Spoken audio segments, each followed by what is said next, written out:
Hello friends, I am Krishan Sharma and I once again welcome you to our discussion on how to become a better investor, a smart investor. Remember one thing, that we should understand and accept that it is our responsibility to become a good and a successful investor. It is my experience that many of us don't understand the difference between savings and investments. Our parents and society are responsible for this, as they have never taught us the difference between savings and investments. Because in their era, one thing was not there, that is inflation. This inflation has created the difference between savings and investments. Let's try to understand the concept. One who is able to understand it will have his first hurdle crossed in becoming a successful investor. Friends, why do we save?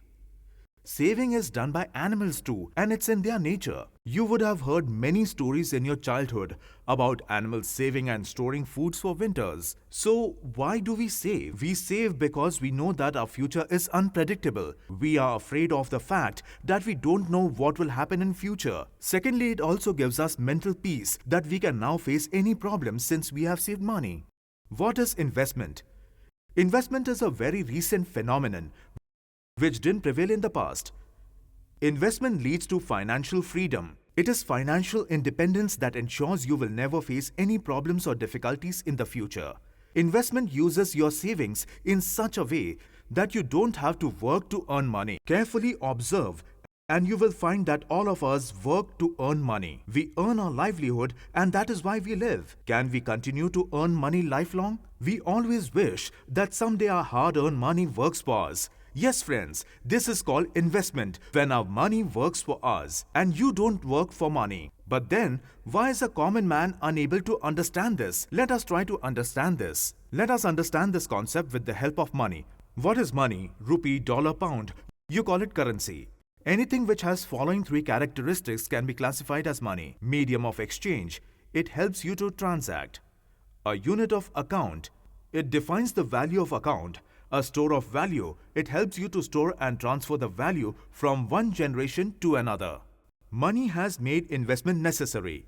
Let us understand how. In the ancient ages, money or mudra was either made of gold or silver. Because gold and silver were considered as precious and valuable metals, we get services or products equivalent to the value of mudra spent. At that point of time, inflation was not there because the supply of gold and silver was limited. Slowly, with economic development, people's income started increasing, but the amount of income received was directly proportional to the supply of mudra. That means, if the supply of mudra is less, income is less, and vice versa. You would have heard about how Spain and Portugal ruled the world. Thereafter, Britain and France ruled the world. They collected gold and silver from all over the world and brought it to Europe. Then for the first time in the world, we understood what inflation was, when a lot of precious metals like gold and silver were collected in Europe. So, how does inflation arise? According to economists, inflation rises when supply of mudra increases. Higher the supply of money, higher the inflation. Let's understand further. Slowly, humans started growing and progressing. They started doing business amongst each other. Their businesses started flourishing. In this period of growth and fraternity, First World War took place, immediately followed by the Second World War. After the Second World War, we started feeling that business transactions cannot be done on the basis of gold and silver. According to Bretton Woods Treaty, all countries in the world collectively agreed to use American dollar for carrying out business. America agreed to give 1 ounce gold in exchange of every $35 to all the countries in the world. This effectively means that if you have dollar with you, then you have gold with you. This exchange of gold and dollar is called gold standard or representative money. Inflation rose slowly till the time representative money was there. But it started rising with the world wars and famine. It so happened in 1971 that American President Richard Nixon got hassled with the policy of representative money. Though some of the countries got benefited with the same, he ordered to stop the policy. I will not go into the details right now. He stated that dollar will not be converted to gold, but dollar was working as it was their legal tender. This means that wherever you give dollar, you will be able to do business. This gave birth to fiat currency. Fiat currency is that currency which does not have its own value, whereas gold and silver does. I will give you a small example based on my experience. When wealth division took place in my house some 100 years ago, silver coins were also divided. That 1 rupee silver coin that Indian government has approved is equivalent to more than 1000 rupees today. Do you know why? It is because that money has its intrinsic value. But today's 1 rupee which we use does not have its intrinsic value. It is fiat currency.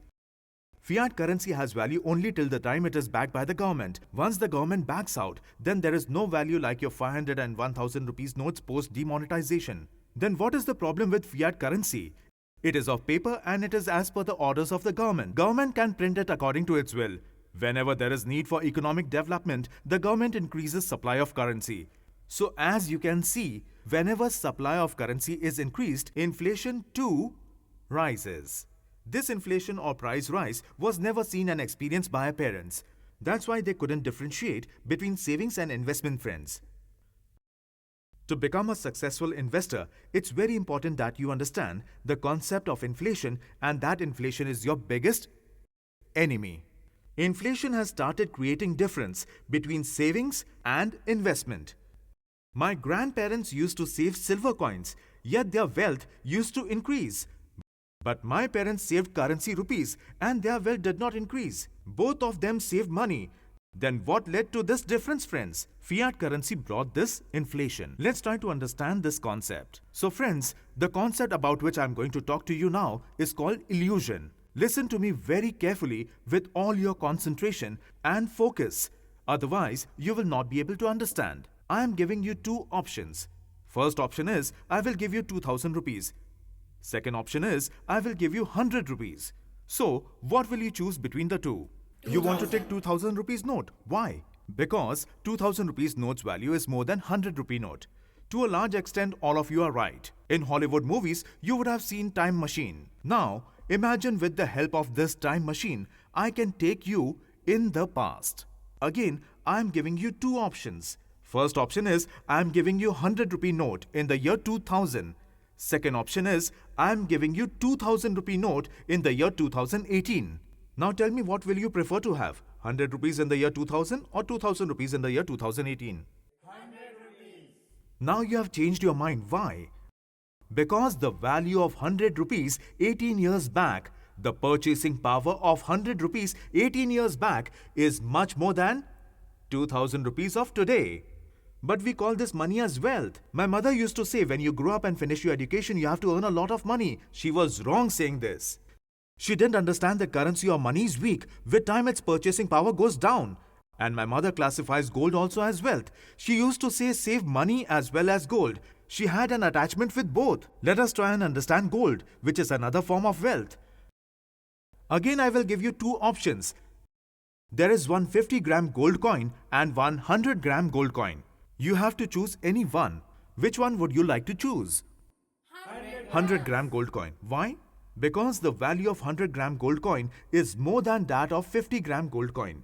Friends, imagine again, with the help of time machine, I take you in the past and I offer you 50-gram gold coin in the year 2000 and 100-gram gold coin in the year 2018. Please think very carefully now and tell me, what will you choose now? A 50-gram gold coin in the year 2000 or 100-gram gold coin in the year 2018? What will you choose? 100 grams.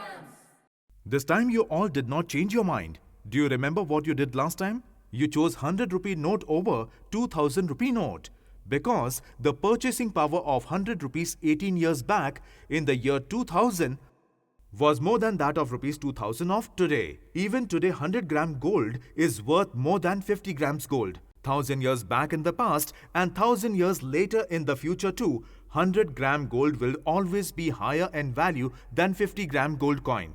What is the reason for this? It is because gold is an asset. Gold is wealth. Gold has its intrinsic value such that as time passes, its value increases. And currency is not wealth, friends. Currency is not an asset. If you invest rupee in fixed deposits, again it is not wealth because as time passes, its purchasing power, its intrinsic value will keep on reducing. So people who save money or do currency-based investments lose out on purchasing power. They do not become wealthy unlike people who invest in assets. There are broadly three types of assets which are popular: gold, real estate, and equities.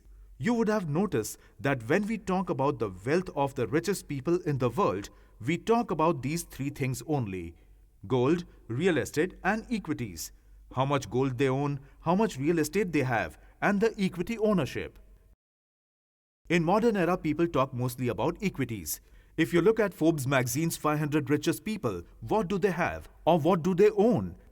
They have mainly equities only, ownership of businesses. So friends, always remember that wealth is classified as those things whose purchasing power increases with time, and you should never invest in things whose intrinsic value and purchasing power reduces with time.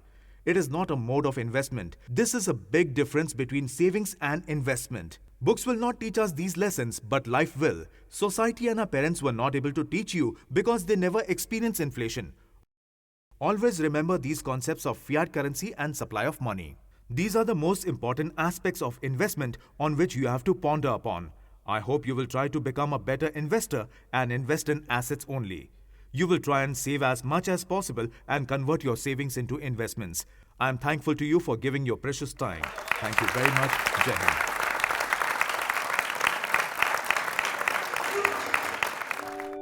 To watch more such videos, subscribe to our YouTube channel. Mutual fund investments are subject to market risks. Read all scheme-related documents carefully.